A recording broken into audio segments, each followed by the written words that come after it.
3장 7절에서 12절입니다. 마가복음 3장 7절부터 12절 말씀 제가 봉독합니다. 예수께서 제자들과 함께 바다로 물러가시니 갈릴리에서 큰 무리가 쫓으며 유대와 예루살렘과 이두메와 요단강 건너편과 또 두로와 시돈 근처에서 허다한 무리가 그의 하신 큰 일을 듣고 나오는지라. 예수께서 무리의 애워싸 미는 것을 면기 위하여 작은 배를 등대하도록 제자들에게 명하셨으니 이는 많은 사람을 고치셨으므로 병에 고생하는 자들이 예수를 만지고자 하여 피끈이 함이 있더라. 더러운 귀신들도 어느 때든지 예수를 보면 그 앞에 엎드려 부르짖어 가로되 당신은 하나님의 아들이니이다 하니 예수께서 자기를 나타내지 말라고 많이 경계하시니라. 아멘.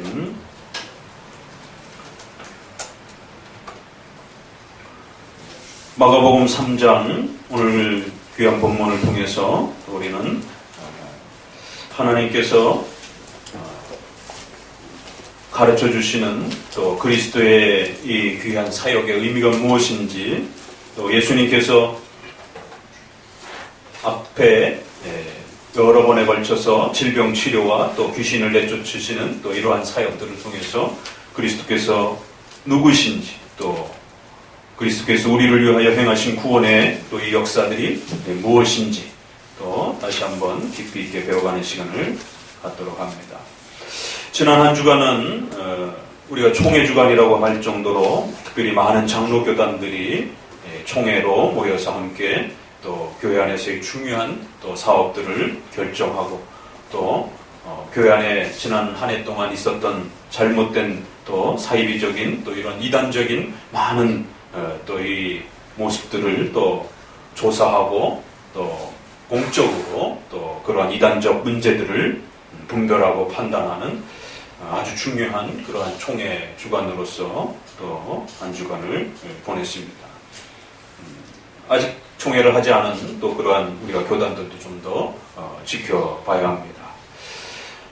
총회는 결국 장로교회에 있어서 가장 중요하고 가장 상위에 있는 상회로서의 치리 기관이기 때문에 당회 또 노회 또 총회로 모여지는 이러한 단계별 치리의 구조를 가지고 있는 장로 정치에 있어서는 가장 또 중요한 그러한 교회 회의로서 또 우리에게 각 교회에게 주는 아주 중요한 의미들이 있습니다.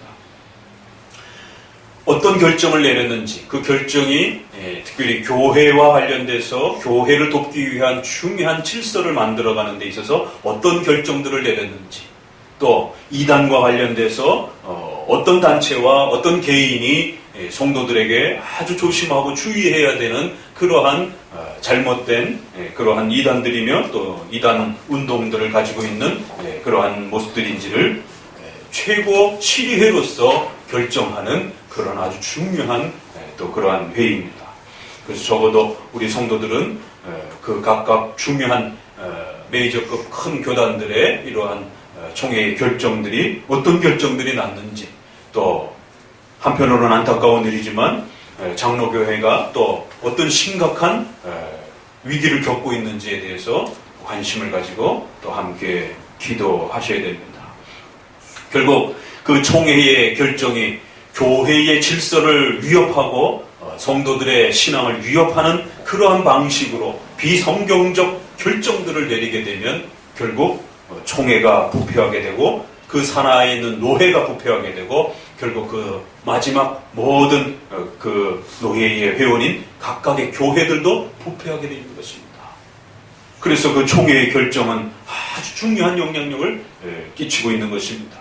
또 이단이라고 해야 될 사람들과 단체를 이단이라 하지 못하고 또 이단이 아닌 자들을 이단이라고 하게 되면 신앙생활에 있어서 각각의 교회에 있어서 엄청난 혼란을 또 끼치게 되는 것입니다. 이러한 중요한 문제들은 한 개교회의 목회자와 당회가 결정할 수 없는 그러한 중요한 사안들이기 때문에 또 몇 년을 거쳐서 연구하면서 또 분석하고 살피고 조사해야 되는 그런 일들이기 때문에 독립파적인 또 이러한 상해적 치리회를 갖지 않은 이런 회중교회와 독립화적인 이러한 교회들에게 있어서는 훨씬 더 위험한 그러한 처지에 놓여 있는 이 현실들을 또 우리는 보게 되는 것입니다. 한 개개의 교회와 한 개인이 그 많은 이 어려움들을 다 해결할 수도 없는 것이고 그때그때마다 대처할 수도 없는 것이고 그렇기 때문에 장로교회는 각각의 교회들이 자유와 독립성을 가지면서도 또 상해와 각각의 또 상해적 치리 기관을 통해서 협력하고 또 도움을 통해서 가장 성경적 교회 질서들을 우리 성도들을 위하여 함께 고민하면서 가장 좋은 질서들을 마련해가고 또 그 시대의 교회를 위협하는 수많은 그러한 이리와 또 악한 자들을 막아내는 그러한 가장 강력한 울타리를 또 그렇게 만들어가는 것입니다.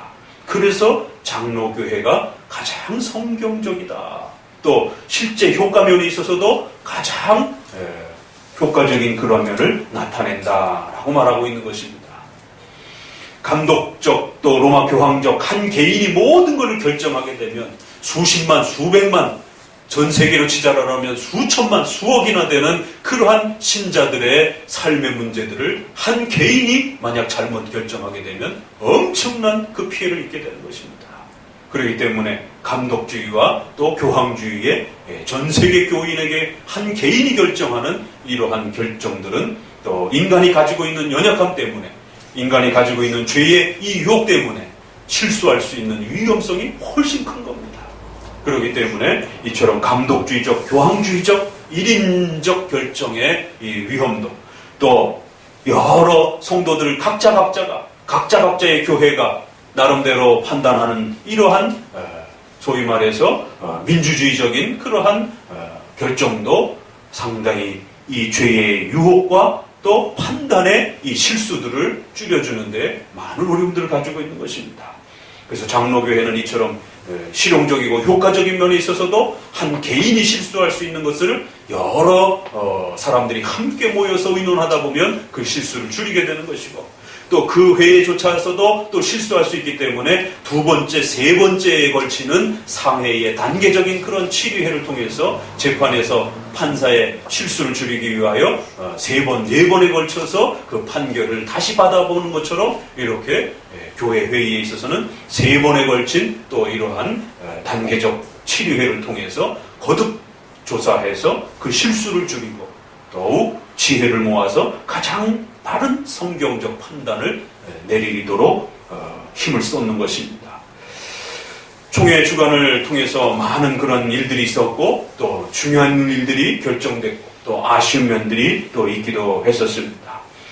자, 오늘 왜 이 총회에 대한 이러한 일들을 먼저 소개를 드리냐면 오늘 우리가 함께 보는 이 본문에서 우리가 고민해야 되는 세 가지 정도의 이 어려움과 또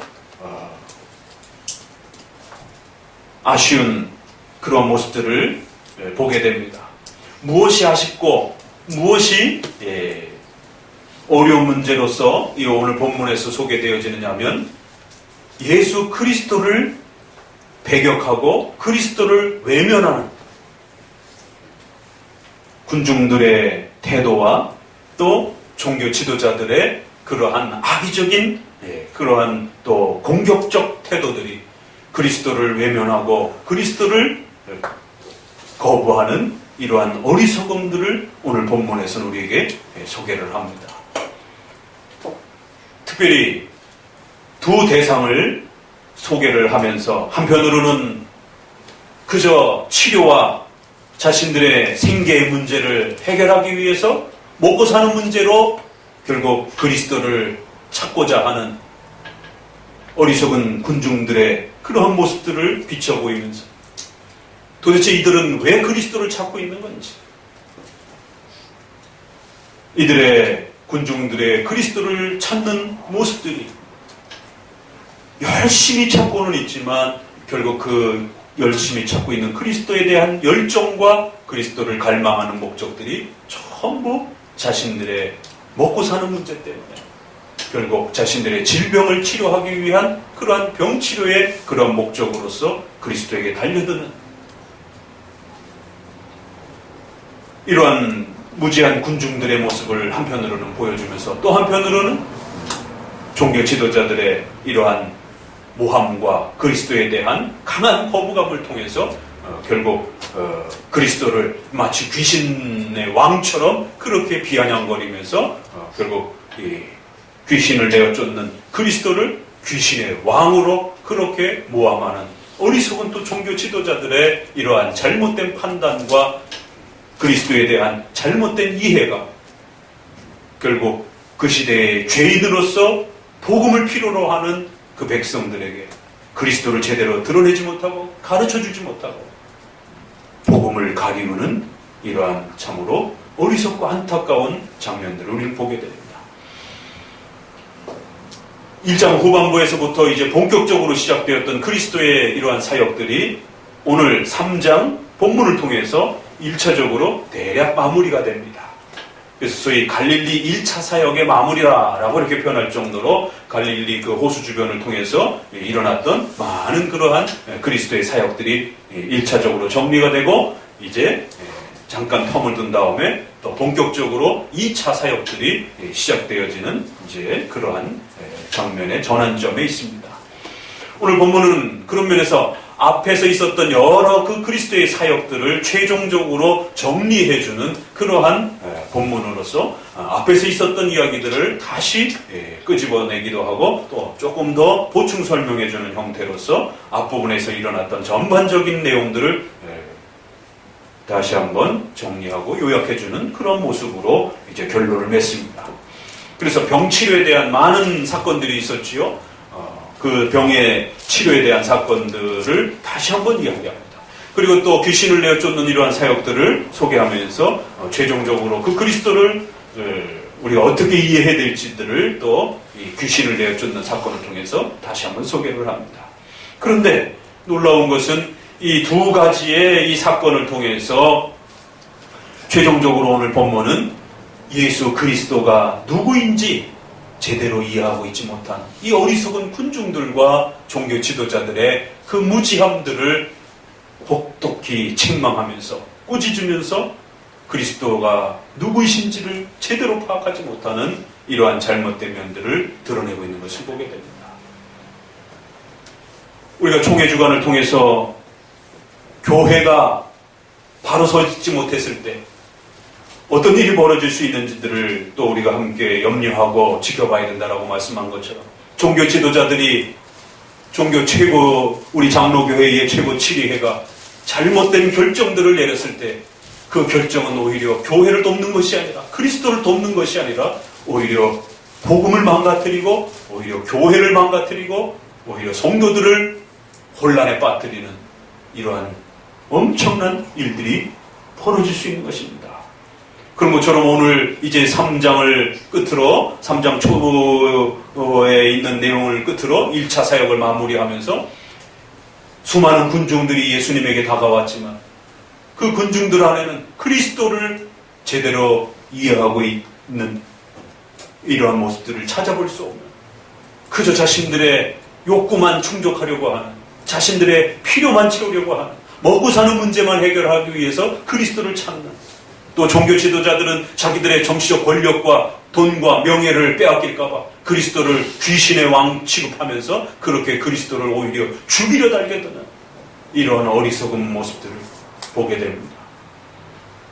결국 마무리하는 마지막 본문과 표현에 있어서 그리스도를 제대로 이해해내지 못하는 복음을 제대로 깨닫지 못하는 어리석은 그 군중들에 대한 안타까움과 또 한편으로는 엄중한 또 책망, 또 종교 지도자들을 향한 그 무지함과 어리석음 때문에 오히려 성경을 가르친다라고 하는 바리새인들과 서기관들의 종교 지도자들과 오히려 교회의 선생된 자들이 구약의 이 소중한 복음의 예언과 가르침을 바르게 해석해내지 못하여 오히려 자기들의 권위와 명예를 드높이는 쪽으로 그렇게 성경을 사용했을 때 오히려 그리스도를 공격하고 욕되이 여기는 이러한 심각한 죄에 빠지게 되는 이처럼 복음을, 그리스도를 오해하고 곡해하고 남용한 이 어리석음과 악한 모습들을 본문을 1차 마감하면서 오히려 혹독하게 책망하는 형태로 마무리를 하고 있는 것을 보게 됩니다. 그런 면에서 이제 우리는 세 가지 형태로 조금 더 나누어서 볼 필요가 있습니다. 하나는 어리석은 그 군중들의 모습들을 통해서 도대체 이들은 그리스도를 어떻게 이해하고 있는 것인가? 이들은 왜 그리스도에게 나아오고 있는 것인가? 두 번째, 종교 지도자들은 왜 그리스도를 못 받아들이는 것인가? 종교 지도자들은 왜 복음을 이렇게 망가뜨리는 것인가? 그럼 오늘 우리 시대의 종교 지도자들은 제대로 복음을 지켜내고 있는 것인가? 오늘 우리 시대의 수많은 대표적인 큰 교단들의 이 엄청난 교회와 또 그 어마어마한 성도들의 숫자와 이 많은 열매들을 가지고 있으면서도 종교 지도자들의 잘못된 교회의 결정들이 무엇이 있는지, 그 잘못된 결정들 때문에 한국 교회가 당하게 될 그 엄청난 피해들은 과연 무엇이 있는 것인지. 세 번째로는 사탄의 이러한 무서운 공격과 도전들은 어떤 방식으로 복음을 망가뜨리고 그리스도를 가리우려고 하는 것인지. 왜 사탄은 귀신들을 동원해서 그리스도를 하나님의 아들이라고 그렇게 알아보게 하고 그리스도를 소문내게 했지만, 왜 그리스도께서는 그 사탄들의 고백과 마귀와 사탄의 이러한 고백을 엄격히 차단하시면서 절대로 하나님의 아들임을 드러내지 말라라고 엄중히 꾸짖으면서 사탄의 또 마귀들의, 귀신들의 이러한 어떻게 보면 복음적 활동을, 선교 활동을 엄격히 막으시는 것을 보게 됩니다. 그러면 도대체 이 사탄과 마귀들은 그리스도를 드러내는 것처럼 이렇게 겉으로는 보이면서 결국 그리스도를 어떤 방식으로 공격했던 것인가? 이 세 대상들을 우리는 하나씩 하나씩 살펴보면서 이제 복음을 망가뜨리고 그리스도를 공격하는 이러한 어리석은 우리의 죄와 인간의 이러한 모습들을 총체적으로 다시 한번 살펴보는 그러한 시간을 가져야 할 것입니다. 왜냐하면 마가복음은 시작하자마자 복음을 소개하면서 죄와 죄인에 대한 문제를 계속 지금 끌고 가고 있는 것입니다. 죄가 무엇인지, 죄의 정의가 무엇인지, 그 죄의 종류가 무엇인지, 또 그 죄의 결과와 비참함이 무엇인지, 그리고는 죄인이 누구인지를 계속해서 끌고 가는 것이에요. 그래서 죄를 정치적으로, 사회적으로 결코 해석해서도 안 되는 것이며, 우리가 제네바 교리문답 오늘 읽었었던 본문에 있는 것처럼 죄를 사회정의나 그 어떠한 경제적 문제로 그렇게 죄인을 해석해내거나 적용하면 절대로 안 된다는 것입니다. 죄와 죄인을 또 인류애적인, 휴머니즘적인 그런 성인으로서 예수님을 도덕 선생님처럼 그렇게 해석해내서도 절대로 안 된다는 것입니다. 죄와 죄인은 오직 예수 그리스도를 우리의 구원자로 받아들이지 않는 것, 하나님께서 살아계심을 믿지 않는 것, 그렇기 때문에 이 내용에 해당이 되면 모두가 다 죄인이라는 것입니다.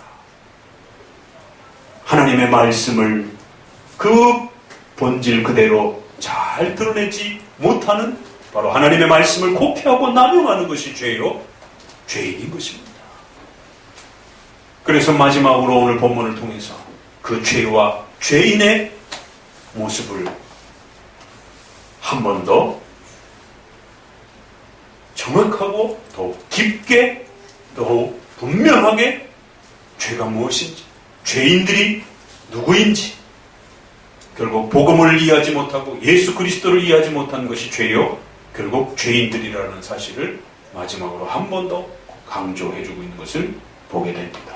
우린 지금 그런 흐름 속에서 마태복음의 오늘 본문을 이제 또 마주대하고 있는 것입니다. 자, 그러면 세 번에 걸쳐서 한번 이제 이들이 왜 도대체 그리스도를, 복음을 알아보지 못하는가? 또 그들은 도대체 어떤 목적으로 그리스도에게 나오고 있는 것인지. 분명히 그리스도는 찾고는 있습니다. 또 귀신들조차도 예수님을 하나님의 아들이라고 하면서 그렇게 복음으로 다가오는 것처럼, 예수님을 알아보는 것처럼 그렇게 다가오지만, 오늘 본문을 통해서 군중들이나 종교 지도자들이나 또 그 귀신들이나 모두 다 복음을 곡해하고 오용하고 남용했다라고 엄중히 책망하는 것입니다. 그래서 결론으로는 너희들의 입술과 너희들의 고백을 통해서 복음을 나타내지 말라라고 엄중히 책망하는 것을 보게 됩니다. 병자들의 입장에서 보게 되면 예수님이 치료해 주셔서 병 고쳤다라고 온 동네방네 소문은 내어지고, 야, 예수님은 대단한 분이다. 예수님한테 가면 온갖 병을 다 치료받을 수 있고 이제는 예수님 때문에 잘 먹고 잘 살 수 있어. 좋은 내용 같은데 문제가 있는 것이에요. 그런 식으로 예수님을 전하지 말라라고 엄히 경계하는 것이에요. 나타내지 말라라고 엄중히 책망하신 것입니다. 종교 지도자들은 그렇게 금식과 안식일을 풀어내면서 자기 나름대로 구약을 열심히 풀어냈지만, 그런 식의 설명은 구약을 망가뜨리는 것이요 구약을 훼손하는 것이다라고 엄중히 책망하면서 그런 식으로 성도들에게 구약을 가르치지 말라라고 엄히 책망하시는 것입니다. 또 귀신들은 자기들의 방식을 따라 그리스도를 하나님의 아들이라고 온갖 종교 체험과 신비 체험의 이런 역사들을 통해서 그리스도의 신비로움을 나타냈지만, 예수님은 그런 식의 신비 체험을 통해서 그리스도를 드러내지 말라라고 엄중히 책망한 것입니다. 참 놀랍죠? 이상하죠? 새 대상들은 분명히 뭔가 복음을 나타나고 해석하고 또 소개하는 형태로 그리스도에게 다가왔고, 또 그리스도를 드러냈고, 또 나름대로 구약을 해석하면서 드러내었지만, 그런 식으로 그리스도를 드러내지 말라는 거예요. 그런 식으로 복음을 드러내지 말라는 것이, 그런 식으로 하나님의 말씀을 드러내지 말라라고 오히려 엄중히 책망을 받고 있습니다. 그러면 도대체 왜 그리스도께서는 이 군중들의 이러한 사역들을 오히려 사용하셔서 선교에 더 적극적으로 사용하지 아니하시고 오히려 도망을 가십니다. 오히려 피해 가십니다.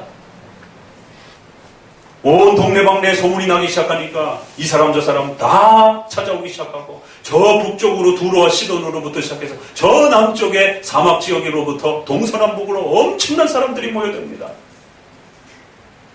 그러자 예수님은 피해 가십니다. 이게 참 희한한 거죠. 그래서 오늘 본문 이제 시작하자마자 예수님께서는 제자들과 함께 바다로 물러가십니다. 유압전 사역에 어떤 일이 있었습니까? 바로 바리새인들과 서기관들과 엄청난 충돌이 일어나면서 결국 안식일에 대한 문제를 예수님이 안식일의 주인은 예수 그리스도다라고 해석해 주었더니만 구약에 대한 자기들의 권위와 명예가 망가졌다라고 하면서 그리스도를 죽이려 달려드는 것이.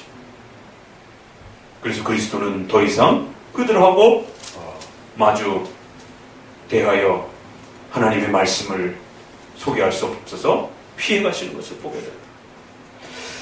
우리가 이런 장면이 어디서 봤느냐면 2장 13절에서도 중풍병자를 고치고 난 다음에 많은 사람들이 놀라서 그리스도에게 다가오자 예수님께서는 다시 바닷가에 나가심에 무리가 다 나왔거늘. 바닷가는 갈릴리 지역에서도 아주 외진 곳입니다. 그래서 어떤 사역들이 막 일어나다가 군중들이 막 몰려들면 바닷가로 가신다든가 산속으로 기도하러 가신다든가 피해 가시는 것을 보게 됩니다. 오히려 우리 생각에는 군중들이 많이 그렇게 모여들면 그 많이 모여든 기회를 이용해서 예수님이 누군지를 더 가르쳐주고 예수님이 더 많이 병을 고쳐주면서 하나님의 놀라운 기적들을 일으키면서 이제 신자가 되어야 된다라고 교회 나와야 된다라고 그렇게 복음을 전해주실 것 같은데 오히려 그들을 피해서 한적한 곳으로 물러가는 것을 보게 됩니다. 그런데도 또 밀려드는 것이, 어느 정도로 밀려들었느냐라고 이렇게 표현하기를, 예수께서 무리에 에워싸 미는 것을 면키가 그리스도에게 엄청나게 그렇게 몰려들면서 결국 그리스도께서 서 계실 정도도 못 되도록 그렇게 밀릴 정도로 그렇게 군중들이 밀려 들어왔다라고 말합니다. 그래요. 작은 배를 준비하도록, 등대하도록, 작은 배를 따로 두어서 한적한 곳으로 피할 수 있도록.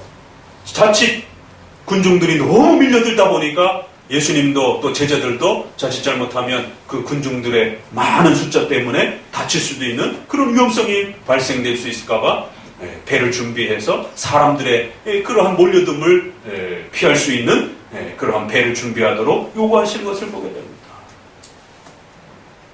이것은 많은 사람들을 고치셨기 때문에 병에 고생하는 자들이 예수님을 만지고자 하여 피끈하였더라. 그래서 이제 우리 개혁 성경에 있어서는 좀 어렵게 한문으로 번역을 했죠. 그리스도를 이제 영어 번역에서 조금 쉽게 그리스도를 짓밟다라고도 이렇게 표현되어 있고, 그리스도를 밀치다, 프레스 이렇게 해서 그리스도를 밀쳐 넘어뜨리다라고도 이렇게 표현되어 있고, 어떤 데는 좀 더 쉽게 막 그리스도를 넘어지신 그리스도를 막 밟고 넘어갈 정도의 그런 식의 이렇게 막 몰려드는 모습을 표현을 합니다. 만지고자. 보통은 예수님이 만져주시는 것이죠. 예수님이 병을 치료해 주시기 위해서 명령하시죠. 그런데 이제 그것도 기다리지도 못하고 이제는 막 밀려들고 먼저 그리스도를 만지려고 하는 것입니다. 그러니까 이 짧은 두세 구절을 통해서 우리가 보게 되는 것은 군중들이 동서남북을 통해서 병자가 고침받았다는 소식을 듣게 되었고, 예수님께로 가게 되면 병원 치료비도 없이 무료로 그저 모든 병이 다 나을 수 있겠구나. 그 소식만 듣고는 그 중풍병자와 앞선 병자들이 병을 고치면서 그리스도로부터 자기들이 죄인임을 깨닫고 예수님이 구원자이심을 배웠던 그 중요한 복음의 내용은 듣지도 않고 기억하지도 않고 귀담아 두지도 않고 병 나았대 이것만 귀에 남아있는 거죠. 그래서 그리스도에게 밀려들고 그리스도를 밀치고 그리스도를 넘어뜨릴 정도로 그렇게 엄청난 군중들이 밀려들면서 오히려 앞다투어서 그리스도를 만지려고 하는, 그리스도께서 뭘 가르치시고 그리스도께서 무엇을 명령하시고 말씀하시는지에 대해서 들어보려고 준비도 안 하는 것입니다. 그저 막 몰려들어서 일단 터치부터 하고 나는 것입니다. 대략 이 장면의 군중들의 모습을 우리가 보게 되는 것입니다. 결국 군중들의 모습은 예수 그리스도가 누구인지, 예수 그리스도의 그 가르치시는 말씀이 무엇인지에 대해서 관심이 없는 것입니다. 그저 병을 나을 수만 있다라면, 자기들이 원하는 거, 자기들이 바라는 거를 얻을 수만 있다라면 교회에 와서 100일 기도도 1000일 기도도 할게, 작정 기도도 할게, 수능 때만 되면 100일 기도를 드리기 위해서 절로 또 영험한 산으로 다니는 수많은 부모들이 있듯이 교회도 새벽마다 차고 넘칩니다. 1년 내내 얼굴도 안 보이던 사람들이 수능 때만 되면 이제 교회 새벽 기도가 차고 넘칩니다. 100일 기도에 모자르는 사람들은 200일 기도, 300일 기도까지 넘어가면서 자식이 성공만 할 수 있다라면 그저 그 정도의 100일 기도는 얼마든지 바칠 수 있다라는 것이, 예수님이 가르쳐 주기도 전에 먼저 예수님을 터치하는 거예요. 참 대단한 사람들입니다. 예수님 가르쳐 주지도 않았는데 예수님을 찾고자 그렇게 열심을 내어가지고 목사님이 전도도 안 했는데 막 교회로만 몰려드는 것이에요. 그러나 그것은 진정한 그리스도에 대한 열심과 열망함들이 아니었던 것이에요. 역사 이래로 교회와 복음에 대한 이 자리는 끊임없이 위협을 받아왔고 도전을 받아왔습니다.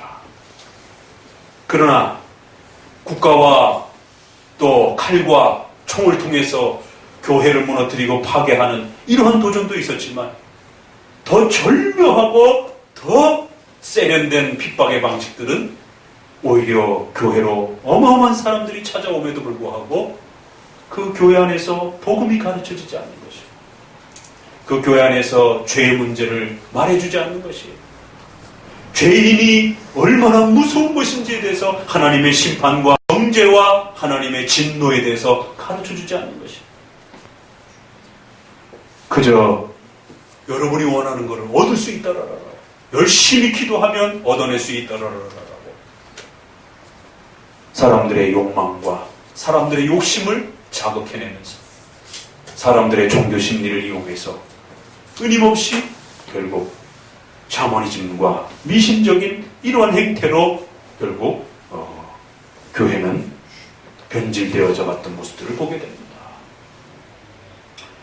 핍박의 방식은 이처럼 교회 근처도 못 가게 하는 방식도 있지만 오히려 교회에 밀려들면서 복음은 사라지는 이러한 방식으로도 얼마든지 교회가 망가질 수 있다는 사실을, 복음이 망가질 수 있다는 사실을 예수님은 우리에게 엄중히 경고합니다.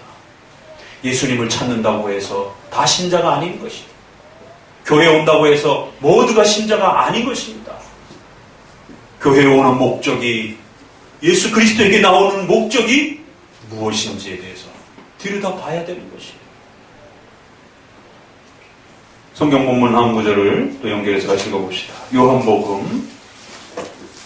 이런 군중들의 잘못된 심리와 관련해서 다른 복음서에서도 또 비슷한 경우가 또 우리에게 엄중히 또 경고되어지면서 소개되어집니다. 요한복음 6장 13절부터 15절까지 같이 읽어보도록 합니다.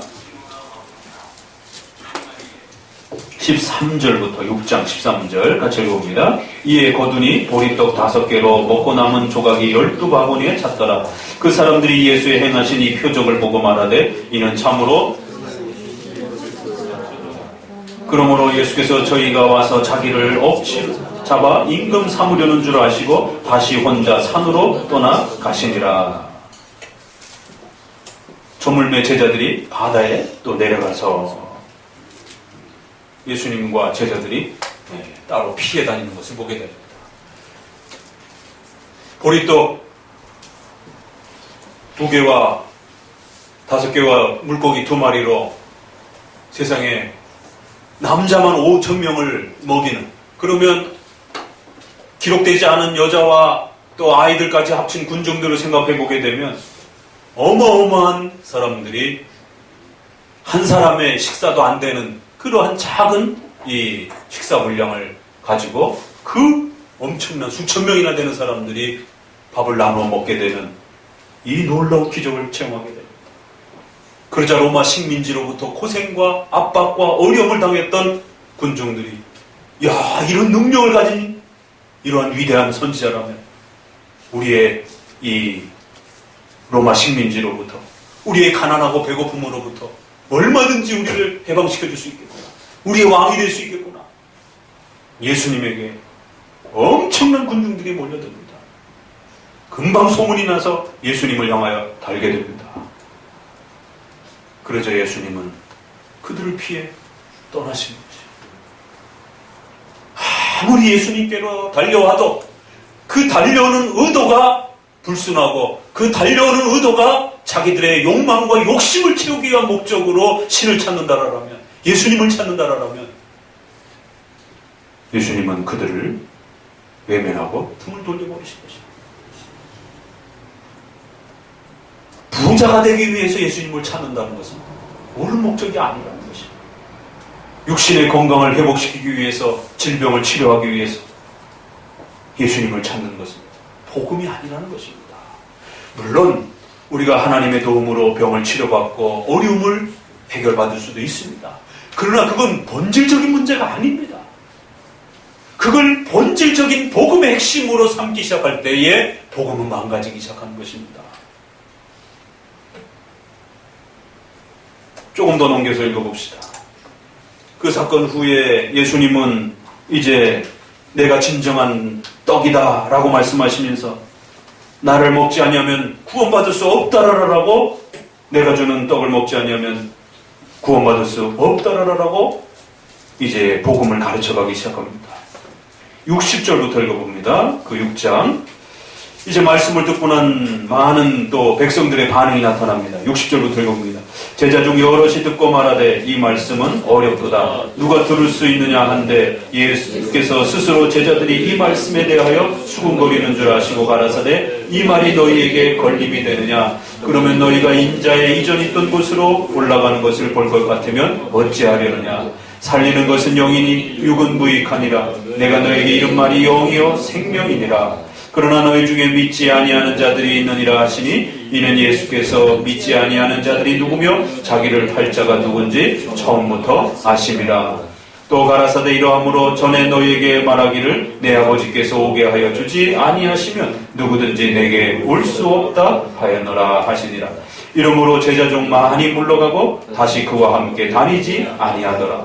예수께서 12 제자에게 이르시되 너희도 가려느냐. 시몬 베드로가 대답하되 주여 영생의 말씀이 계심에 우리가 네게로 가오리까. 우리가 주는 하나님의 거룩하신 자신 줄 믿고 알았사옵나이다.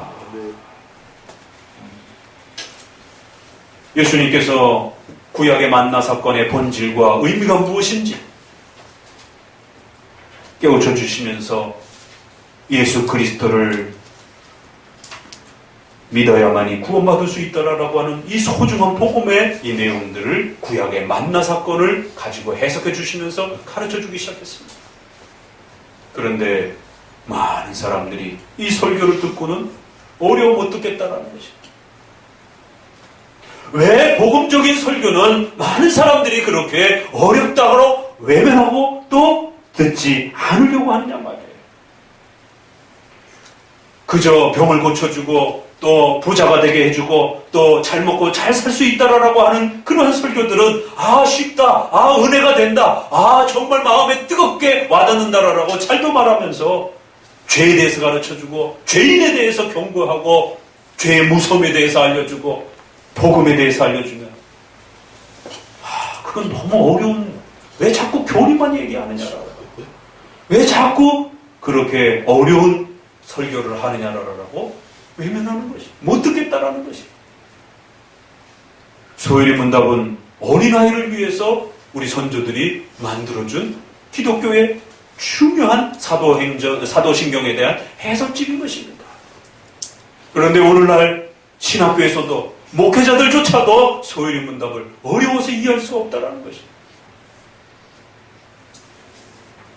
어린아이 수준으로 당대에 만들어 놓았던 그 표현들이 오늘날에는 종교 지도자들도 이해할 수 없는 어려움을 호소를 합니다.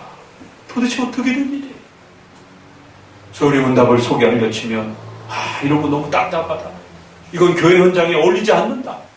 이런 거 배웠다가는 성도들이 비판만 많아진다. 기가 막힐 노릇입니다. 복음을 설명해 줬는데 어려워 못 듣겠다라는 것이, 따분해서 못 듣겠다라는 것이,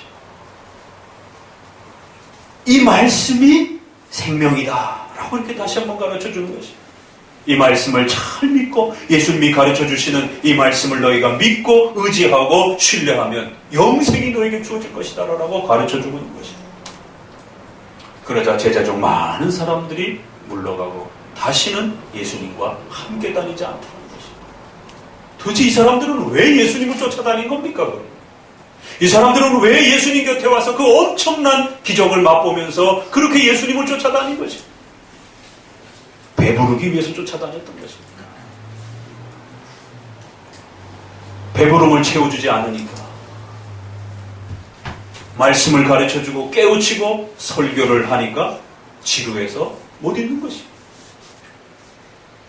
모두 다 물러가자 예수님은 제자들을 향해서도 엄히 묻습니다. 너희도 가겠느냐? 너희도 못 듣겠느냐? 라고 물으시니 주는 그리스도시요 살아계신 하나님의 아들입니다. 그 유명한 마태복음의 16장의 베드로의 그 고백이 여기서 다시 한번 비슷하게 주는 거룩하신 자입니다. 하나님의 거룩하신 자, 바로 하나님의 아들이십니다. 라고 하는 그 유명한 그리스도에 대한 고백이 고백되어지면서 우리가 어디로 가겠습니까? 이 복음이 우리를 살려주는 핵심이요 본질인데 이걸 떠나서 무엇을 바라보겠습니까?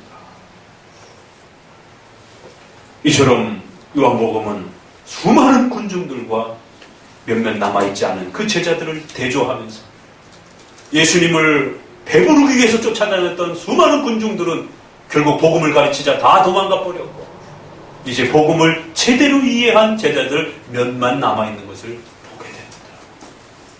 이것이 오늘 우리 시대에도 역시 수많은 사람들이 교회를 찾지만 수많은 사람들이 복음을 듣지만 부귀영화와 자신의 성공을 위해서 그리스도를 찾고 하나님을 찾는 이러한 군중 심리들을 보게 되는 것입니다.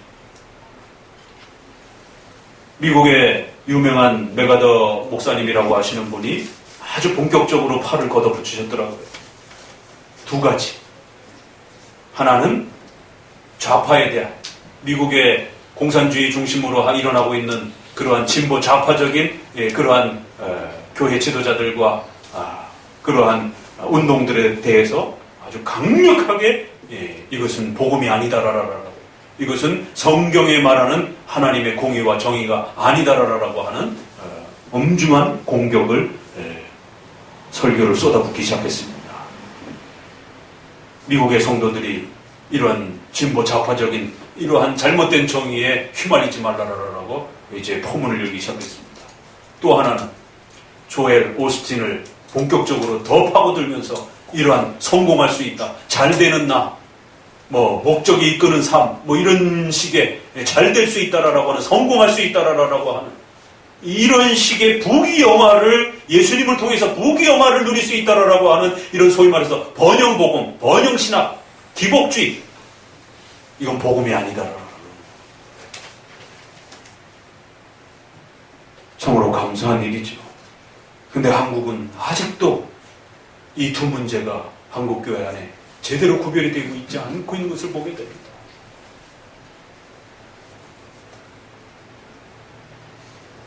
오늘 첫 번째 대상자들인 그 많은 군중들이 예수님을 향하여 달려왔지만 정작 예수 그리스도께서 죄가 무엇인지, 죄인이 누구인지, 그 죄를 사하기 위한 예수 그리스도가 누구인지를 가르칠 때는 다 도망가더라는 것이죠. 오늘 우리 시대에도 우리가 얼마나 무서운 죄를 안고 살아가고 있는지, 인간으로 태어난 이상 아담의 모든 죄를 함께 물려받은 이 원죄의 이 심각함을, 영원히 지옥에서 죽게 되어지는 하나님의 무서운 진노의 정죄의 형벌을 기억하셔야 됩니다. 죽는 것이 끝이 아닙니다. 죽음 이후에는 더 무서운 형벌이 준비되어 있다라고 성경은 우리에게 가르쳐주고 있는 것입니다. 먹고 살고 부귀영화를 누리는 문제가 크게 중요한 게 아니라는 것이에요. 죽음 이후에 지옥이라고 하는 무서운 하나님의 정죄가 준비되어 있다는 사실을 복음을 통해서 깨닫고 그 죄를 해결해 주시는, 그 죄를 씻어주시는 우리 주님 예수 그리스도를 속히 영접하고 그 그리스도를 바라봐야 된다라고 말하고 있는 것입니다. 두 번째 대상으로 넘어가 봅니다. 두 번째 대상은 종교 지도자이죠. 우리가 앞서 보았던 것처럼 금식과 안식일에 대한 문제를 가지고 예수 그리스도와 논쟁을 하면서 오히려 구약의 본질과 구약의 그 핵심이 무엇인지를 정확하게 잘 드러내 주시고 가르쳐 주셨던 그리스도의 해석과 또 구약의 그 복음의 실체이신 그리스도를 알려주는데도 불구하고 오히려 자신들의 명예와 권력과 권세가 혹시라도 실추되어질까봐 오히려 그리스도의 가르침을 배격하고 그리스도의 해석들을 멀리하고 그리스도께서 깨우쳐 주시는 안식일의 주인은 그리스도라라고 가르쳐 주시는 이 엄청난 사실들을 결국 외면해버리는 이 어리석고 참으로 안타까운 이 종교 지도자들의 악행과 또 무지함들을 보게 됩니다. 성경 말씀을 연결해서 같이 읽어보도록 합니다. 사도행전 4장 17절로 좀 넘어가 보도록 합니다. 비슷한 그러한 본문들이 이 사도행전에 있어서는 좀 더 아주 선명하게 당대의 바리새인들과 서기관들, 사두개인들과 관련된 이러한 구약의 랍비라고 자처하는 이러한 종교 지도자들의 잘못된 악행들이 소개가 되어집니다. 4장 17절부터 읽어보도록 합니다. 4장 17절. 이것이 민간에 더 퍼지지 못하게 저희를 위협하여 이후에는 이 이름으로 아무 사람에게도 말하지 말게 하자 하고 그들을 불러 경계하여 도무지 예수의 이름으로 말하지도 말고 가르치지도 말라 하니 베드로와 요한이 대답하여 가로되 하나님 앞에서 너희 말을 듣는 것이 하나님 말씀 듣는 것보다 옳은가 판단하라.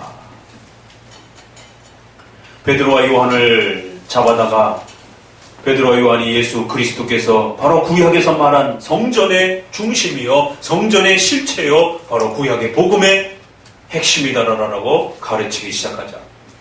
당대의 종교 지도자들은 건물로 지은 바로 예루살렘 복원된 헤롯 대왕이 세워준 그 성전에서 자기들이 제사를 집례하고 백성들을 가르치고 그러므로 인해서 명예를 얻고 그러므로 인해서 돈을 받고 그러므로 인해서 부귀영화를 누리고 있었던 성전 중심의 제사 중심의 그러한 종교 행위들이 베드로와 요한에 의해서 심각하게 도전을 받고 있었던 거죠.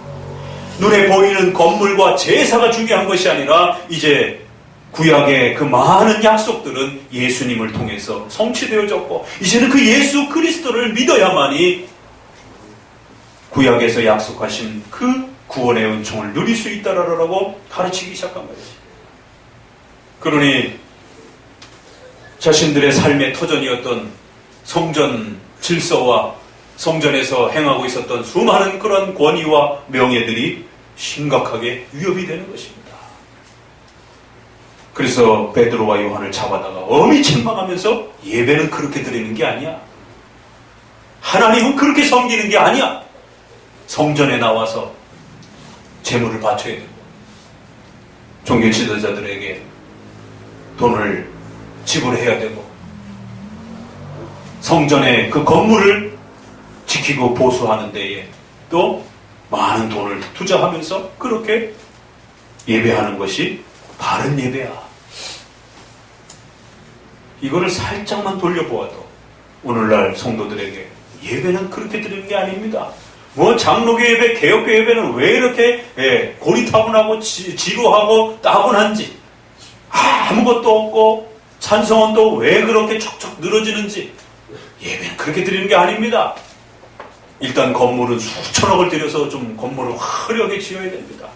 그래서 사람들이 딱 들어오자마자 종교적인 그런 아주 엄청난 그런 두려움과 경외감을 느낄 수 있도록 성당처럼 엄청난 그런 모습으로 그렇게 치장을 하고 사람들이 경외감을 느낄 수, 종교심을 느낄 수 있도록 적어도 수백억, 수천억을 들여서 건물을 지어야 하는 것입니다. 그런 건물에서 예배 드릴 때 정말 웅장하고 멋있게 예배가 드려지는 것이지. 설교는 그렇게 너무 길게 하면 안 됩니다. 가톨릭은 설교는 아예 하면 안 됩니다라고까지 얘기했던 것이고 설교 너무 그렇게 길게 하면 안 됩니다. 20분, 10분으로 줄이고 이제 성도들이 재밌게 느낄 수 있는 영상으로 대치를 합시다. 그걸 위해서 성도들은 더 많은 돈을 쓰도록 또 해야 되는 것입니다. 그 돈의 또 일부가 종교 지도자들에게 또 들어오기 때문에 결국 바리새인들과 사두개인들이 왜 그들이 구약의 이 말씀에 오용과 곡해와 남용을 놓지를 못하는지 예수님이 바른 걸 가르쳐 줌에도 불구하고 왜 예수님의 그 바른 가르침을 수용하지 못하는지 거기엔 다 돈의 문제가 관련되어 있는 것입니다. 결국엔 거기에 다 부귀영화의 문제가 맞물려 있는 것입니다. 종교 지도자들이 누리고 있었던 그 부귀영화의 권세들을 내려놓아야 되는 이 문제가 발생이 되는 것입니다. 총회주간을 통해서 우리는 참 안타까운 일들을 또 보기도 하고 또 새로운 면들을 보기도 합니다. 잘 아시는 그 통합측의 교회로 인해서 한국교회가 엄청난 아픔과 고통을 겪고 있습니다. 저 농어촌의 시골교회에 가서 아버지의 목회를 이어받아서 목회를 한다라면 세상 누가 욕을 하겠습니까? 그런데 한 해 예산만 해도 수천억이 되는 그 부귀영화와 권세를 금수저처럼 물려받을 수 있는 그런 자리이기 때문에 문제가 되는 것이죠. 어디 그 교회만 그렇겠습니까? 1세대 교회들이 다 그렇게 결국 세상 사람들이 그렇게 염려하고 손가락질하는 그러한 형태로 세습이 되어지고 계승이 되어서 결국 교회가 그 존경을 받지 못하는 이 심각한 한국교회의 아픔들을 보게 됩니다. 결국 종교 지도자들의 이러한 자신들의 욕망과 부귀영화에 대한 이 욕심 때문에 결국 복음이 망가지고 교회가 망가지고 예수 그리스도의 영광이 훼손되어지는, 그래서 이제는 교회가 세상 사람들로부터 가장 혐오의 대상이 되어 있고 가장 손가락질의 대상이 되어 있고 가장 수치의 대상이 되어 있는 이 심각한 모습들을 이걸 어떻게 해결해야 되고 어떻게 이걸 회복할 것입니까? 종교 지도자들의, 저를 비롯한 종교 지도자들의 반성과 하나님 앞에 무릎 꿇는 회개가 있지 않는다라면 하나님의 그 무서운 징계를 어떻게 피하려고 구약의 이스라엘 백성이 남왕조와 북왕조가 멸망해가던 하나님의 그 책망을 받던 무시무시한 그 하나님의 책망들을 왜 두려워하지 않는지. 시드기야가 바벨론 포로로 잡혀갈 때에 어떤 비참한 일들을 겪었는지 왜 기록을 못하느냐 말이에요.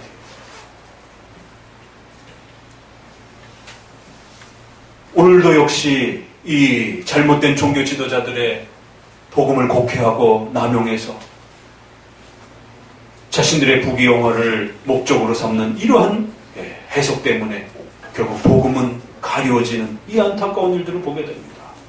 성경 구절을 조금 더 보도록 합니다. 6장 스데반 사건으로 넘어가 봅니다.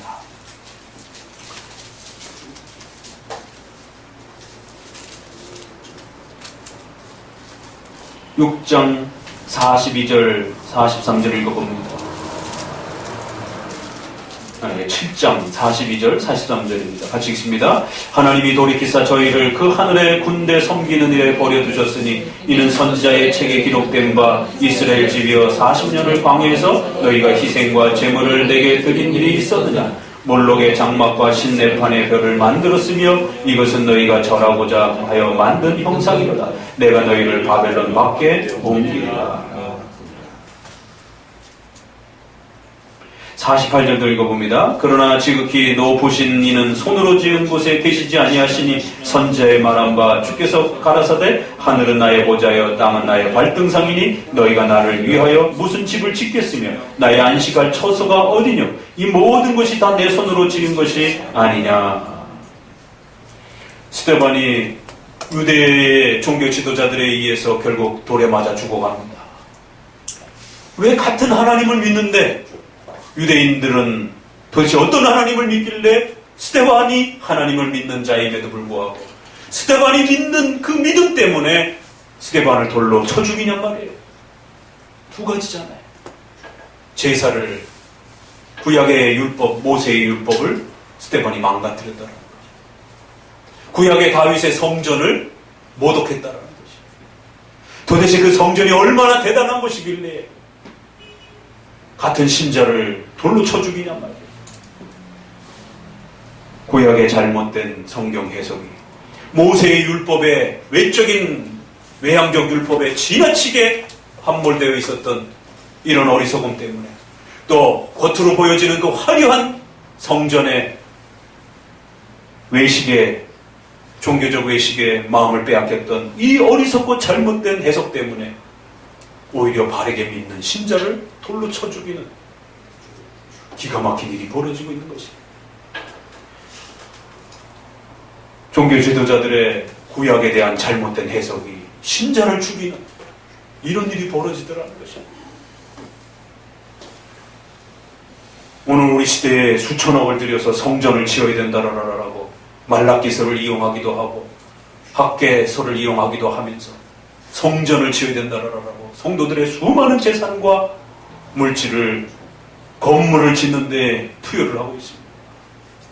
미국이 앞서서 그런 일들을 행했던 것입니다. 잘 아시는 그런 수정교회라든가 어마어마한 돈을 들여서 지었던 그 교회들이 이단들에게 다 팔려나가고 유지가 되지 않아서 그걸 따라하면서 전체 벽을 유리로 다 짓는 그러한 것을 따라하기도 하고 그 모델의 그 건축 양식을 그대로 흉내내가지고 한국에 짓기도 하고 소위 말해서 건축 시대가 70년대, 80년대, 90년대를 그렇게 한국교회를 휘저었던 것입니다. 목사님들이 설교를 바르게 해야 됩니다. 목사님들이 설교를 올바르게 하지 아니하면 성도들의 영혼도 망가지게 되고 교회도 망가지게 되고 결국 교회가 망가지게 되면 복음과 그리스도의 영광이 망가지게 되는 것입니다. 그리스도의 복음이 중요한 것이지 어떻게 건물을 짓는 것이 중요한 것입니까? 한 구절 더 보도록 합니다. 8장으로 넘어가 봅니다. 그 유명한 사울이 등장을 합니다. 8장 사울이 1절부터 읽어봅니다. 그의 죽음 당함을 마땅히 여기더라. 그날에 예루살렘에 있는 교회에 큰 핍박이 나서 사도 외에는 다 유대와 사마리아 모든 땅으로 흩어지니라. 경건한 사람이 스데반을 장사하고 위하여 크게 울더라. 사울이 교회를 잔멸할새 각 집에 들어가 남녀를 끌어다가 옥에 넘기니라. 사울은 전통적인 바리새인으로서 바로 유대인들의 이 훈련을 받은 전통적인 유대주의에 훈련받은 그러한 선생이었습니다. 기독교인들을 잡아다가 옥에 가두기 위해서 온 힘을 기울이는 것을 보게 됩니다. 이것이 당시에 1세기 당시에 구약을 가르치고 구약을 목숨처럼 지켰던 종교 지도자들의 모습이라는 것입니다. 도대체 구약을 어떻게 이해했길래 예수님 믿는 사람들을 이렇게 잡아다가 죽이고 옥에 가두고 핍박하는 이런 일을 할 수가 있느냐 말이에요. 결국 교회의 역사는 성경을 어떻게 가르치고 이해하느냐에 따라 어마어마한 일들이 벌어질 수 있다는 것을 우리에게 경고하는 것입니다. 중세시대의 1000년 동안 로마 가톨릭에 의해서 신구약을 잘못 이해하면서 결국 기독교의 부패와 엄청난 악행들이 1000년 동안 자행됐던 것을 보게 됩니다. 그 이후로도 역시 수많은 이단들과 수많은 그런 혼합주의들이 일어나면서 성경을 잘못 해석하고 가르쳐서 엄청난 고통과 핍박과 박해와 성도들의 재산과 또 여성들의 또 이러한 성적인 또 이러한 정체성을 다 파괴하고 가족을 몰살시키는 이런 엄청난 피해들을 종교 지도자들이 교회가 입혔다는 사실을 명심하시고 두려워하셔야 됩니다. 얼마 전 그것이 알고 싶다라고 하는 TV를 통해서 한 이단의 그런 참혹한 장면들을 우리가 함께 보았고 또 그 영상이 한국 사회에 엄청난 충격을 주는 모습을 보게 되었습니다. 결국에는 기승전 교회가 못됐다라고 하는 형태, 그 교회가 어떤 데인지도 살피지도 않고 결국에는 마지막 결론은 그러니까 교회가 나쁘고 못됐다라고 하는, 결국 교회는 어마어마한 큰 상처를 또 받는 것입니다. 다행히 이번 총회를 통해서 그 단체를 이단으로 정죄하고 또 엄중히 성도들이 관여하지 못하도록 선을 거둔 것은 또 참으로 다행이기도 합니다. 그러나 늦었죠, 사실. 벌써 이미 오래전부터 그 단체에 대한 경고들이 있었고 거기에 대해서 신속한 대처를 해달라고 요청을 했었는데 총회가 이 부분에 대해서 적극성을 띠지 못함으로 인해서 엄청난 충격과 고통을 한국교회 전체가 결국 맨몸으로 막아내야 되는 이 아픔들을 보게 됩니다. 자, 마지막으로 한 구절 더 봅니다. 골로새서를 보도록 합니다. 골로새서에서는 또 어떤 문제 때문에 종교 지도자들의 이러한 그 혼란함들이 교회를 또 혼동 속에 빠뜨리고 있는가? 골로새서 2장 8절입니다. 골로새서 2장 8절 같이 읽어봅니다. 누가 철학과 헛된 속임수로 너희를 노략질할까 주의하라. 이것이 사람의 유전과 세상의 초등 학문을 쫓음이요 그리스도를 쫓음이 아니니라. 골로새 교회에도 뭐가 심각한 일이 벌어졌습니다. 성경을 가르치는데 철학과 헛된 속임수로 성도들의 마음을 빼앗으면서 결국 세상의 초등학문과 같은 수준으로 그렇게 성경을 망가뜨리고 성경을 혼합시킨 것을 보게 됩니다. 그러자 거기에 대해서 엄중히 경계를 하고 있는 것을 보게 됩니다. 도대체 뭐가 문제가 되었는가? 16절부터 읽어봅니다. 18절까지. 그러므로 먹고 마시는 것과 절기나 월삭이나 안식일을 인하여 누구든지, 이것들은 장래일의 그림자나 몸은 그리스도의 것이니라.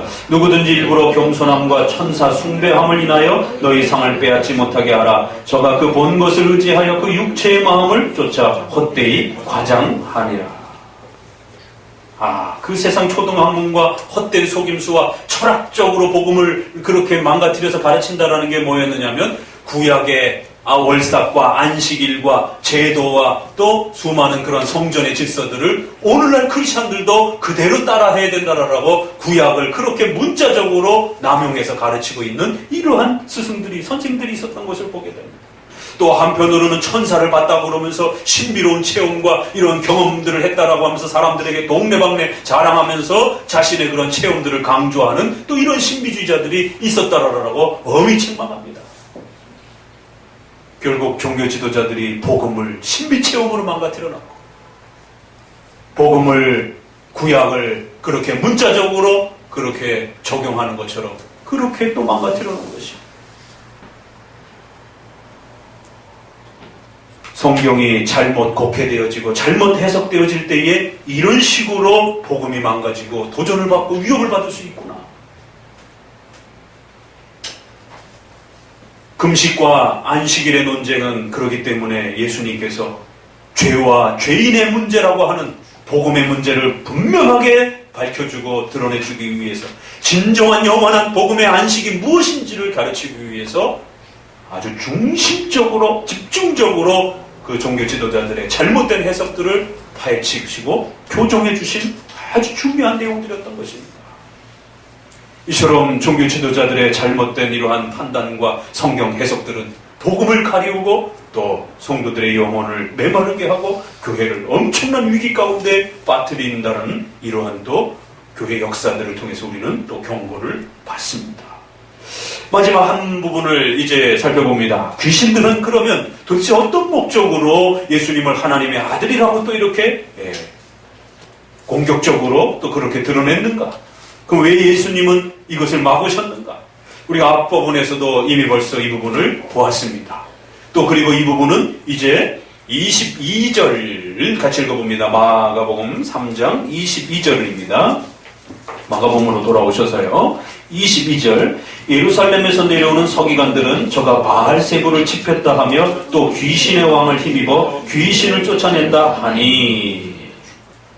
바로 이제 다음 본문에 이 귀신의 왕이라고 예수님을 모함하고 조롱하는 이제 이 본문을 또 소개할 것입니다. 그때가 좀 더 자세하게 소개하도록 하고요. 오늘은 이처럼 예수님이 귀신을 내쫓으면서 사람들에게 주목을 받고 또 사람들에게 엄청난 칭찬을 받고 사람들에게 엄청난 존경을 받기 시작하니까 결국 이걸 빌미 삼아서 종교 지도자들과 또 많은 사람들은 자기들의 명예가 예수님에게 빼앗기는 것을 바라보면서 예수님을 향하여 저 귀신의 왕이구나. 귀신의 왕이니까 귀신을 내쫓는 거지. 벌써 앞부분에서도 이런 일들이 퍼지기 시작했기 때문에 한편으로는 예수님은 자칫 귀신을 내쫓고 그 연약한 자들을 치료해 주는 게 소중하고 귀한 일이었음에도 불구하고 이것이 복음의 본질을 깨달으면서 열매를 맺지 않는다라면 자칫 예수님이 귀신만 내쫓는 자처럼 그렇게 오해되어질 수 있는, 그래서 이것이 자칫 종교 지도자들에게 예수님을 모함하고 조롱할 수 있는 그런 빌미가 될 수 있었음을 충분히 헤아리신 것입니다. 그래서 예수님은 기적만 행하면서 병자를 치료하는 것도 그렇고 귀신을 내쫓는 것도 그렇고 예수님은 기적을 일으키는 분으로만 비춰지는 것을 염려하셨던 것입니다.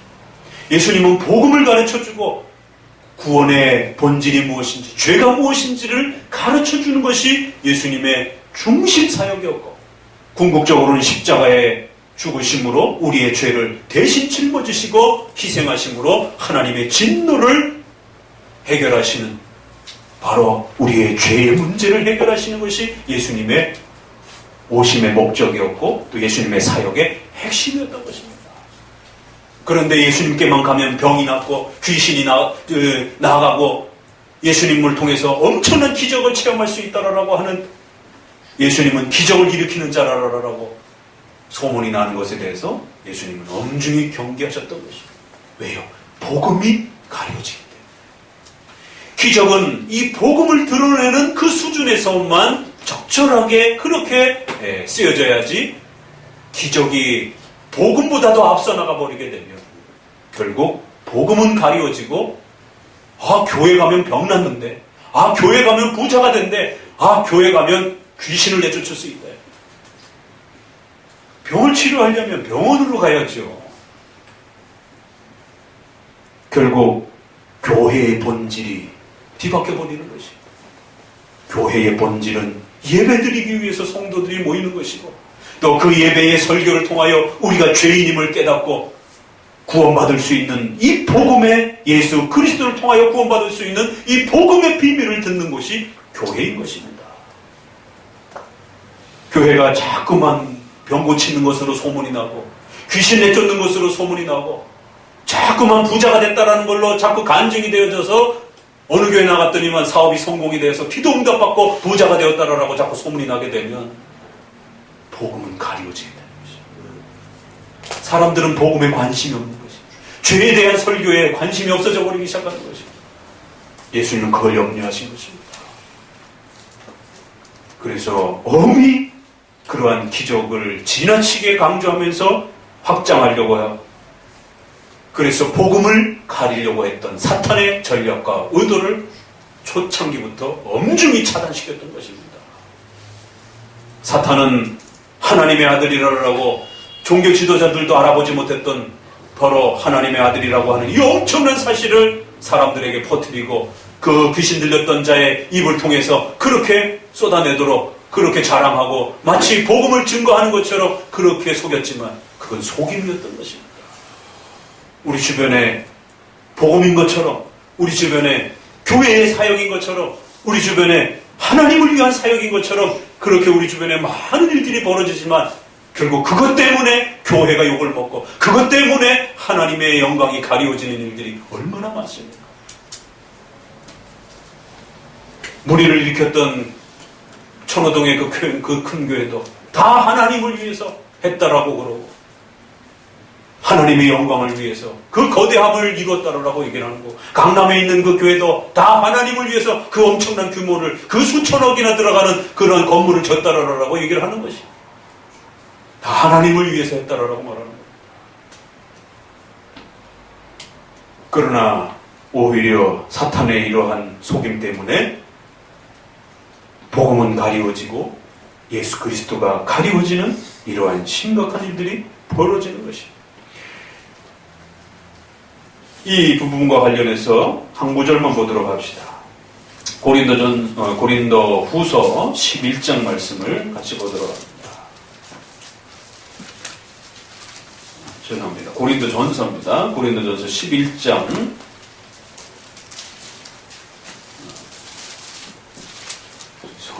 고린도 후서입니다.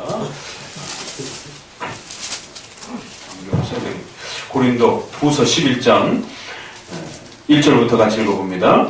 원컨대 너희는 나의 좀 어리석은 것을 용납하라. 청컨대 나를 용납하라. 내가 하나님의 열심으로 너희를 위하여 열심내노니 내가 너희를 정결한 처녀로 한 남편인 그리스도께 드리려고 중매함이로다. 뱀이 그 간계로 이와를 미혹해 한 것 같이 너희 마음이 그리스도를 향하는 진실함과 깨끗함에서 떠나 부패할까 두려워하노라.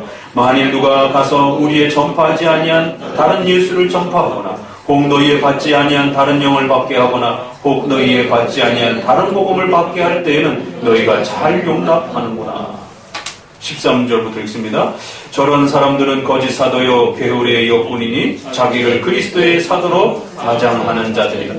이것이 이상한 일이 아니라 사단도 자기를 광명의 천사로 가장하나니 그러므로 사단의 일꾼들도 자기를 의의 일꾼으로 가장하는 것이 또한 큰 일이라. 저희 결국은 그 행위대로 되리라. 교회를 파괴하고 복음을 가리우는 사탄의 이 무서운 전략과 공격들을 성경은 여기저기서 우리에게 경고합니다. 특별히 광명의 천사처럼 복음을 위하는 것처럼 교회를 위하는 것처럼 그렇게 일을 벌려놓고 결국 결론에 가서는 교회에게 엄청난 상처를 주고 또 복음의 엄청난 남용과 곡해를 일으키는 이러한 엄청난 사탄의 이 공격과 전략들을 보게 됩니다. 이런 면에서 끊임없이 예수 그리스도께서는 경고하시고 또 주의를 주시면서 그러한 사탄의 어리석음들을 통해서 복음이 드러나는 것처럼 그렇게 보여지는 그런 많은 일들을 엄히 경고하고 또 그런 부분들을 조심하고 주의하라라고 우리에게 당부시키고 있는 것들을 보게 됩니다. 다른 예수, 다른 복음, 다른 영을 전할 수도 있다는 것이에요. 예수님은 전하긴 하는데 다른 예수예요. 복음을 전하기는 전하는데 다른 복음인 것입니다. 정신을 바짝 차리셔야 됩니다. 이번 총회를 통해서 많은 결정들이 내려졌습니다. 그런데 한국교회가 이 잘못된 군중들의 이 욕망으로 그렇게 다가오는 이 군중 심리와 또 종교 지도자들의 이러한 잘못된 욕망 때문에 또 사탄의 이러한 다른 복음을, 다른 예수를 퍼뜨리려고 하는 이런 사탄의 전략 때문에 한국의 보수교회가, 장로교회들이 아주 심각한 위기를 지금 겪고 있는 것을 우리는 총회를 통해서도 또 더 들여다보게 됩니다.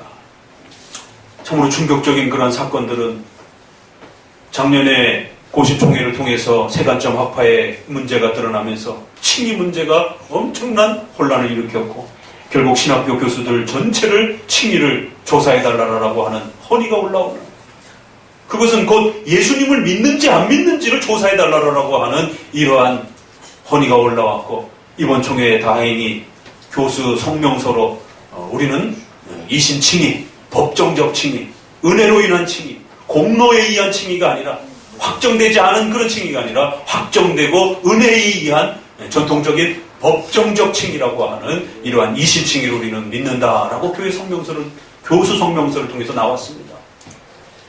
한편으로는 다행이면서도 이게 신학교 성명서로 나온다는 것에 너무너무 창피하고 성도들을 향하여 얼굴을 들을 수 없는 것입니다.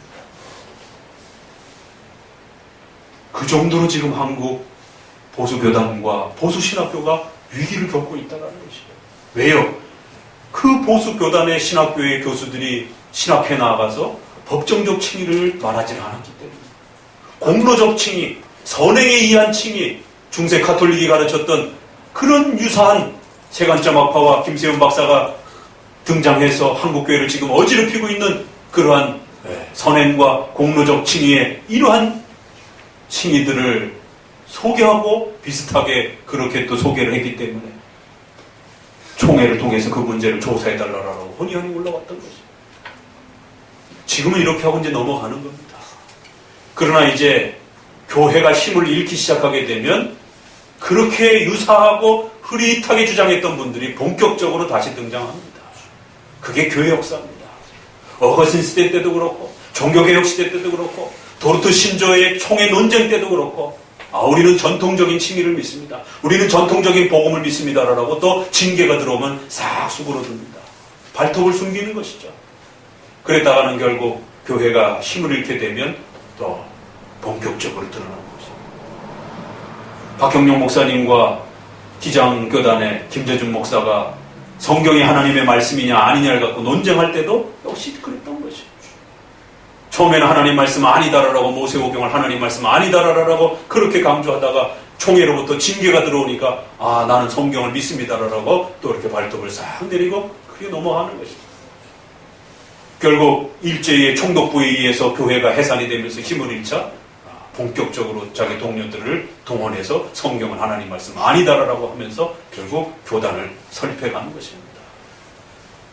그리고는 그 교단에 의해서 보수적 장로교가 어마어마한 공격을 받기 시작하는 것입니다.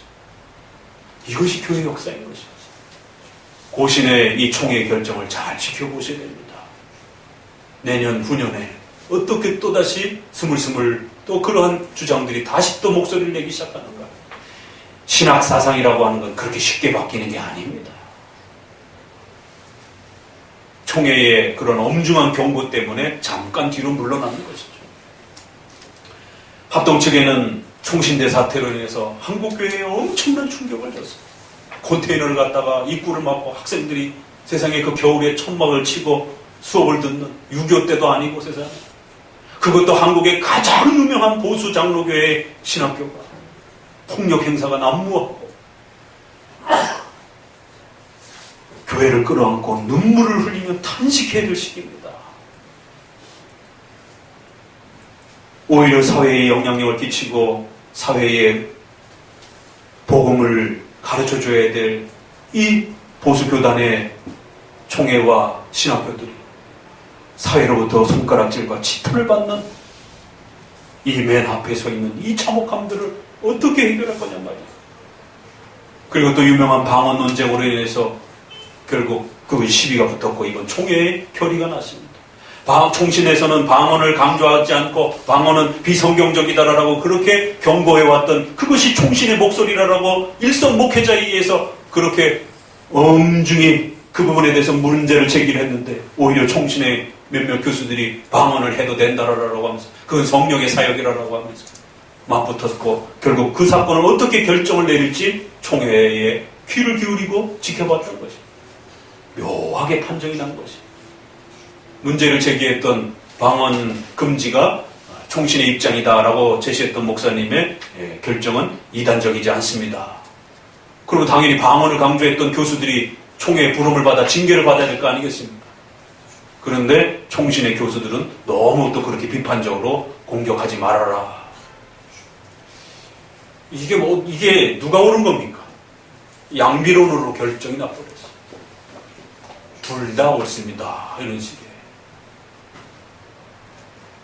합신은 작년에 두 날개 운동을 이대위가 이건 이단으로 확정을 해야 됩니다라고 올렸는데 남포교회 그 유명한 목사님이 그냥 두자라라고 해서 결국 이단으로 확정하지도 못하고 엄청난 충격을 준 것이죠. 다른 교단들은 이미 벌써 다 이단이라고 벌써 정죄가 올라오고 있는데 합신이라고 하는 그 유명한 보수교단이 명백히 이단적 그런 내용을 가지고 있는 두 날개 운동을 이단이라 확정하지 못하고 원로 목사님의 반대에 의해서 결국 결정을 유보시켜버립니다. 이제 다음 주에 합동총회가 일어나는 합신총회가 이제 이 문제를 어떻게 처리할 것인지 또 지켜봐야 됩니다. 저희 대신은 어떻습니까? 백석과의 그런 정치적 연합 때문에 교단이 두 쪽이 나고 붕괴가 되고 망가져버려. 보수교단들이 지금 어디로 가야 할지 모르고 길을 잃어버렸습니다. 오늘 복음을 통해서 오늘 본문을 통해서 가르치는 것처럼 군중들의 헛된 심리와 종교 지도자들의 이러한 잘못된 성경 해석과 욕망 때문에 또 사탄의 이러한 어지러움 때문에 결국 복음이 총체적으로 위협을 받는 그리스도가 가리워지는 이 문제를 그리스도는 염려했고 경고하고 계시는 것이에요. 그런 식으로 복음을 가리워서는 안 된다라는 거죠. 복음을 가리우게 되면 하나님의 무서운 진노와 책망이 있게 될 것을 경고하는 것입니다. 일반 교회들도 아니고 지난 130년을 지켜왔던 복음을 지켜왔던 한국교회 총회들이 이단을 이단이라 하지 못하고 교회를 지켜주는 중요한 교회적 질서들을 결정하지 못하고 우왕좌왕 방황하는 이런 심각한 사태에 이르기까지 도대체 한국교회 안에 무슨 일이 벌어진 것인지 이제는 더 이상 복음을 강조해주지도 않고 죄를 강조해주지도 못하고 예수 그리스도로 인한 칭의와 구원의 이 위대함의 비밀을 말해주지도 못합니다. 이런 시대가 되어버린 것입니다. 오늘 본문을 다시 한번 깊이 마음에 새기면서 왜 예수님이 그들의 입술을 통하여 복음인 것처럼 드러나는 메시지를 엄히 차단시키고 오히려 또 벌떼처럼 몰려드는 그 군중들을 향하여 피해가시면서 그들의 요청에 손을 내밀지 않으시는지 복음을 보호하기 위해서 그러신 것입니다. 복음을 지켜내시기 위해서 그런 것입니다. 죄와 악으로 물든 인간의 죄 문제를 분명하게 가르쳐 줘야 되고, 그 죄로부터 구원받을 수 있는 복음의 이 비밀이 인간의 욕망 때문에 훼손되어서는 안 되기 때문에 그 차이를 분명히 설명하고자 이러한 행동들을 우리에게 또 보여주신 것입니다. 오늘 우리 시대에도 우리의 어리석음과 무지함 때문에, 또 교회의 또 혼란 때문에 복음을 잃어가고 있는 이 시대의 모습을 바라보면서 우리 모두가 함께 울어야 하고, 우리 모두가 함께 복음의 이 본질에 서도록 하나님 앞에 또 몸부림쳐야 할 것입니다. 기도합니다. 하나님 감사를 드립니다. 오늘 본문을 통해서 또 귀한